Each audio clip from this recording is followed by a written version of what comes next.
On était vraiment à mal, hein, comme on peut dire. La baisse du prix de l'essence réjouit les automobilistes de la région de la capitale fédérale. Cet après-midi, le prix le plus bas à Gatineau était d'1,65 le litre et à Ottawa d'1,54.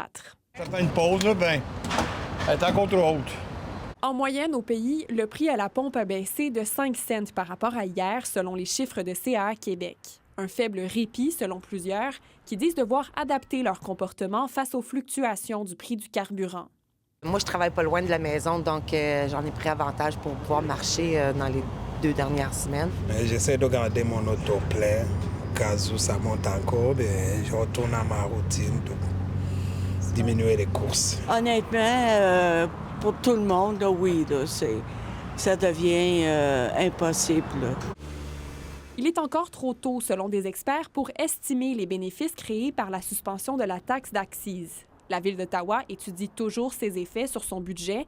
La Société de transport de l'Outaouais, elle, prévoit économiser 125 000 en carburant. Ça surpasse les 10 millions de dollars en carburant, donc c'est sûr que c'est un petit montant comparé à l'ensemble de la facture, mais toute bonne nouvelle, on va le prendre bien évidemment. L'incertitude liée à la guerre et les marges de profit des détaillants pourraient aussi jouer, selon CA Québec.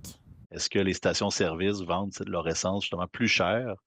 Mais globalement, personne n'a accès, en fait, je vous dirais, à leur contrat d'achat, exactement combien ça leur a coûté pour combien ils le vendent. Ça t'en prend du gaz, ils le savent. Ce qui est certain, c'est que la mesure aura des coûts réels pour le gouvernement fédéral, créant un manque à gagner de plus de 2 milliards de dollars. Ici Anne-Charlotte Carignan, Radio-Canada, Ottawa.